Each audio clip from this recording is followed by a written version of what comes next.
একটু বড় বড় সাইজ করবেন। মাথা নেব না, বোয়াল মাছের মাথা নেব না। আর বন্ধুরা, আমি কিন্তু বাজার থেকে চলেও এসেছি, জানো তো। আর কি কি মাছ কিনেছি তাই তোমাদেরকে একটু দেখালাম। অল্প অল্প করে সব ধরনের মাছ আর কি মিশিয়ে এনেছি। এটা হচ্ছে ট্যাংরা মাছ, বুঝে আনতে পেরেছি তো গো। আমি তো বেশি বাজারে যাই না, তবে এখন যেতে যেতে অনেকটা অভ্যস্ত হয়ে গেছি। আর এটা হচ্ছে পার্শে মাছ, সব অল্প করে এনেছি। এইটা হচ্ছে বলো না বোয়াল মাছ, এটা একটা গোটাই নিয়েছি। এটা কিন্তু 100 টাকার মধ্যে পুরো এতগুলো মাছ হয়েছে, এই রকম করে এনেছি। আর এইটা এনেছি 20 টাকা, এই মাছের ডিমটা এরকম অল্প অল্প করে এনেছি। আর এইটা হচ্ছে আর মাছ, অনেক দিন পর যে পেলাম। এই আর মাছটা কী হয়েছে জানো তো, আমি যখন কিনছিলাম 500 টাকা বলছিল, খুব সলিড জায়গাটা আর কি, মাঝখানে রং। তা এখন পাশে একজন ভদ্রলোক ছিল, সে দাঁড়িয়েছিল জানো তো। তাকে বললাম, সেও নেবে নেবে করছিল, তা তাকে বললাম যে হাফ হাফ করে নিন, দাঁড়াও তোমাদেরকে বলছি। সেই ভদ্রলোককে বললাম, দেখো আমাকে কীরকম বিধ্বস্ত লাগছে, আসলে বাজার করে এসেছি তো, নিচে গিয়েছিলাম, নিচে গিয়ে মাছ টাছ ধুয়ে ওপরে এসেছি। এই মাছগুলো সব ফ্রিজে রাখবো, রেখে তারপরে আমি স্নান করে আসবো। তা ভদ্রলোক দাঁড়িয়ে আছে, আমিও দাঁড়িয়ে আছি, বলছে 500 টাকা। মানে মাথাটা লেজটা বাদ দিয়ে সলিড অংশ যেটা থাকে সেটা, বেশ বড় একটা আর মাছ কাটা ছিল। তা আমি দাঁড়িয়ে আছি, তা বলছে না কম করা যাবে না, একদম সলিড তো বড় মাছ। তা আমি ভদ্রলোককে বললাম, আপনি কি নেবেন? বলছে যে কত বলছে। তারপরে ভদ্রলোকই জানো তো, আমি না বাজারে গেলে চুপ করে দাঁড়িয়ে থাকি, বড় কোনো মাছ পেলে না, বড় মাছের তো একটু টেস্ট হয়, তা দেখি যদি ভাগ ভাগ করে নেওয়া যায় তাহলে সুবিধে হয়। তা উনি বললো কি, মাঝখানের অংশটা পুরোটা আর লেজের অংশ পুরোটা নেব, 500 জায়গাটা 400 টাকা করতে হবে। একটু আমার শেখাও হলো এগুলো, জানো তো। তবে কি বলো তো, এরকম ভাগ ভাগ করে মাছ নিলে না অনেক সস্তা পড়ে। তা পুরো মাছটা 400 টাকা করে কেজি নিল। উনি অর্ধেক নিলেন, আমি অর্ধেক নিলাম, তাহলে 200 টাকার মধ্যে আমার হয়ে গেল। মাঝখানের অংশটা পেলাম, আর লেজের আগেরটুকু পেলাম আর কি। এইরকম করে মাছটা নিয়ে এলাম। এখন বাজারে যাচ্ছি তো একটু একটু করে শিখছি, জানো তো।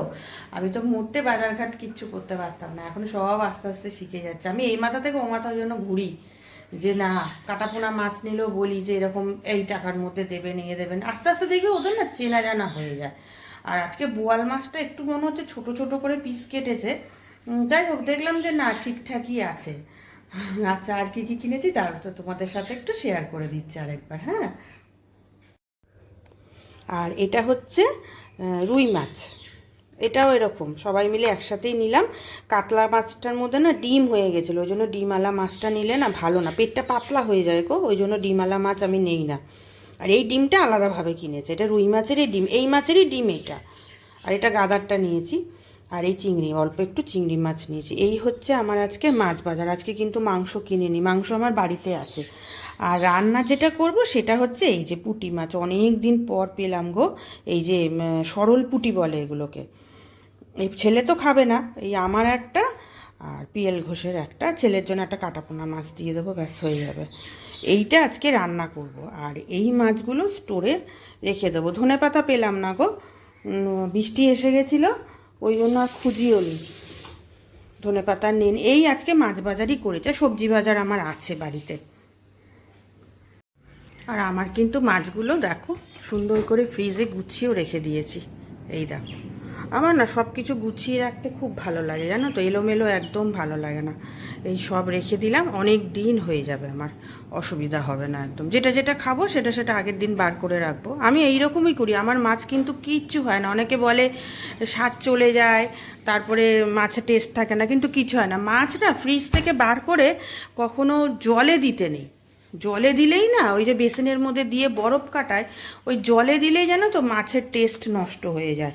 মাছ কখনো বরফ থেকে বার করে জলে ডোবাতে নেই। আগের দিন রাত্রিবেলা আমি মনে করে বার করে রেখে দিই, জানো তো। আমি এইরকম করি, একদম মাছের টেস্ট ঠিক থাকে, কিচ্ছু হয় না। যেরকম কি মাংসও তাই।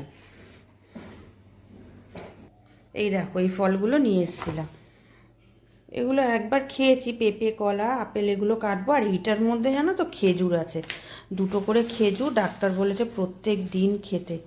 জলে ভিজিয়ে যে খেজুরটা খাই ওটা হচ্ছে ড্রাই খেজুর, আর এমনি যে জলে না ভেজানো খেজুর সেগুলো হচ্ছে এরকম, এই খেজুরগুলো। এইগুলোই নিয়ে খাবো। এখন কাটবো, কেটে তারপর খাবো।